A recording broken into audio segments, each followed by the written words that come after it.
Hello everyone, SW Gaming here, back for another LEGO Star Wars The Skywalker Saga video. Today I'm going to be showing a studio tour of TT Games, the developer for the Skywalker Saga, as well as breaking down some interesting pieces of information about the game revealed through the video and throughout the studio. Before we get into the video, I wanted to please ask you to drop a like on the video if you enjoyed it, as well as consider subscribing to my channel, as it really helps me to understand how my audience reacts and responds to the content that I put out. This footage comes from the BAFTA Kids and Teens YouTube channel. If you don't know what BAFTA means, it stands for the British Academy of Film and Television Arts. They have an award show every year, which is basically a British version of the Oscars. In the video, Martin Palmer, head of LEGO integration for TT Games, takes us through their studio as they're working on the Skywalker Saga. Now, this footage was released back in October of 2019, but I came across it for the first time last week and saw that nobody had covered it yet. As the tour progresses, there's lots of hidden information about the game, so I'm going to play the video and point out interesting pieces throughout and explain my thoughts on what is revealed to us in this fairly cryptic video. Let's get into it. My name is Martin Palmer. I'm the head of LEGO integration. I look after everything that is LEGO, and today I'm going to give you a wonderful studio tour of where we make all our video games. So let's do it.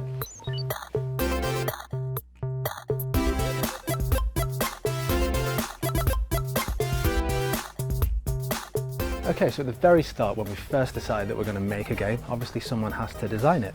As we pause the video, we get a view at where the design team resides, and we get an interesting view at a LEGO set hidden in plain sight. If you can't happen to make it out, it's the box for set 75171, Battle on Scarif. Since TT Games handles all of LEGO games, they're of course going to have LEGO sets throughout their studio, but why would they need the Scarif set handy in the design area? I'm sure that LEGO sends them all sets for reference, but this particular set is within a designer's reach. So I think this may mean that Rogue One will indeed be a part of the Skywalker Saga, either through an unlockable or playable level on Scarif, or as a future potential DLC later on after the game's official release. It is during this part where we also see a designer at their desk. What I'm more interested though is at what sits on the shelf behind them, numerous sets from the Solo release wave. This would further prove a rumor that non-Skywalker films may get their own place in the game, either through unlockable levels or DLCs, although I think the latter is more probable. We also get a chance to look at a 3D model of the Invisible Hand, which is the main ship that Grievous is on in the beginning of Revenge of the Sith. If we look further to the left, we get to see file and component names such as the words Cutscene, Dooku, Grievous, Droid, Level, and R2-D2. I'm going to say that at this moment, the designer is working on the layout for a cutscene, which would probably take place after the first level or during exploration of the ship during the Revenge of the Sith portion of the game. And over on this half of the room, this is where all the designers sit, and over here as well. It's their job, obviously, to come up with all the cool and wonderful ideas that we get to experience in their LEGO games. So they're the really creative ones, if you like. After the designers have thought of all the cool stuff, generally the next step is for them to talk to this team over here. Now, officially their title is Gameplay Artist, but we like to call them Fungineers because obviously building things out of LEGO is engineering, and they like to engineer all the fun. One of my team over there is laughing because he's having so much fun.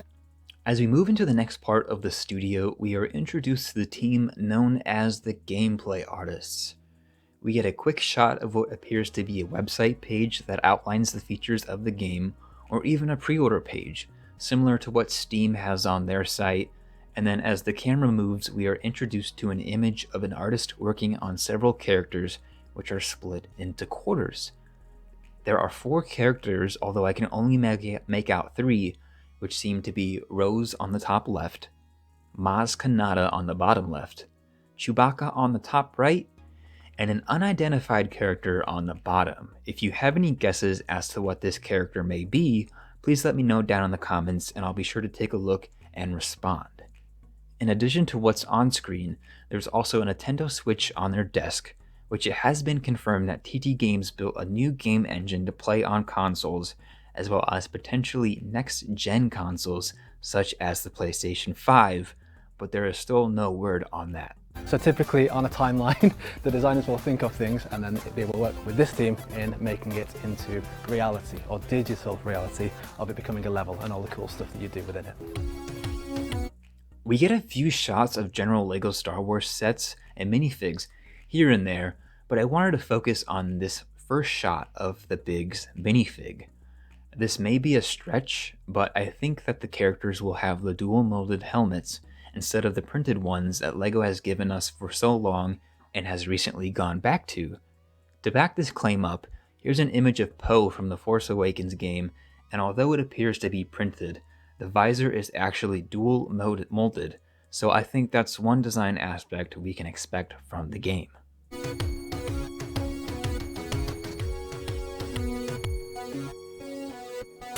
In the next area where the general artists are housed, we have two interesting things that I want to call attention to.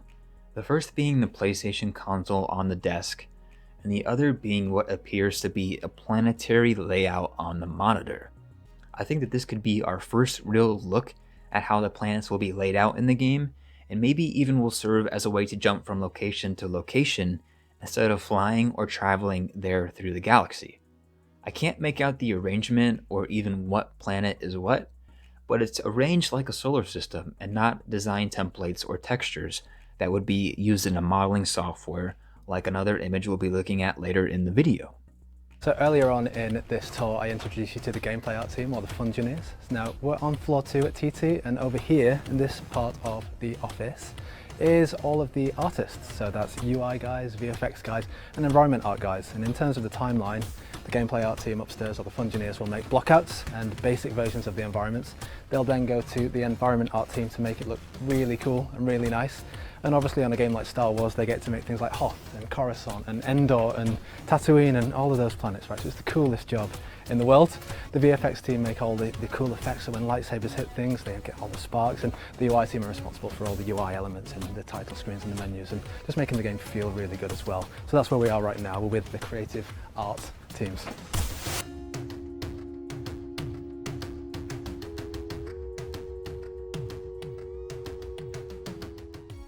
Okay, so here we are in the LEGO models department. As you can see, they have the biggest in the physical collection of LEGO in all of TT Game Studios, and so they should have, because this is the team that make all the coolest, biggest, most extravagant things out of LEGO. Now, I'm conflicted on what this piece of information means here. We have another console in the back, this time an Xbox, but I'm going to call attention to the whiteboard, which has E3 and the dates May 3rd and 6th revealed in plain sight in bold writing. Now, this video came out after E3 from 2019, so could these dates be referring to E3 2020? If so, that means we might be waiting until E3 to get another huge update or an official release date, but with so little information, it's hard to tell. This year, E3 is from June 9th through the 11th, so maybe TT Games has to provide the convention with key information on these dates, or by these dates. Let me know what you think of this down below though. Here we are given a look at some LEGO pieces in a familiar layout similar to Bricklink's Stud.io, or Studio, however you prefer to pronounce it. We are also shown a build of a First Order Mega Class Star Destroyer through the Maya building software, which is a 3D modeling software for artists. Including a lot of which that they design themselves. So in Skywalker Saga, for example, you have things like LEGO Super Star Destroyers, which are over 18 million bricks and bigger than the whole length of this building. That's all designed and created by this amazing team of LEGO Master Builders. We get another close-up view at the Solo Kessel Run Millennium Falcon, as well as the Val minifig, which I think could be one of the over 200 playable characters in the Skywalker Saga, and would be no surprise in a Solo DLC. And here we are with the character team on floor 1 at TT Games Studios. Now, obviously with the Lego being a huge part of what we do, half of that is the things that you can build out of Lego, and the other half of that is all the coolest, most memorable characters in Lego form as well. So down on floor 1, this is the team that makes all of that stuff, and they work very closely with the animation team as well to just bring it all to life, so you feel like you're playing as your favourite character in any game that you play from TT Games.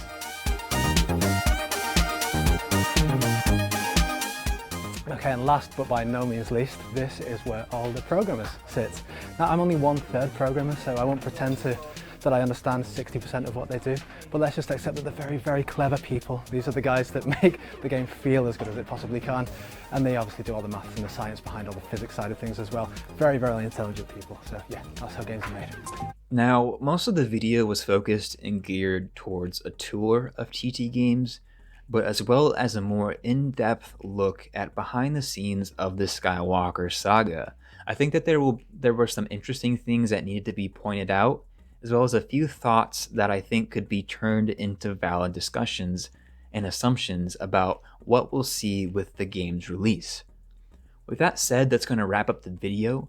I will be revealing a Skywalker Saga giveaway next week, where you'll probably have 2 chances to enter, so be on the lookout for that. And please consider subscribing to my channel, SW Gaming, to stay up to date on all things Skywalker Saga. As always, thanks for watching, and be sure to leave me a comment down below of what you think of this video. I'll see you on the next one.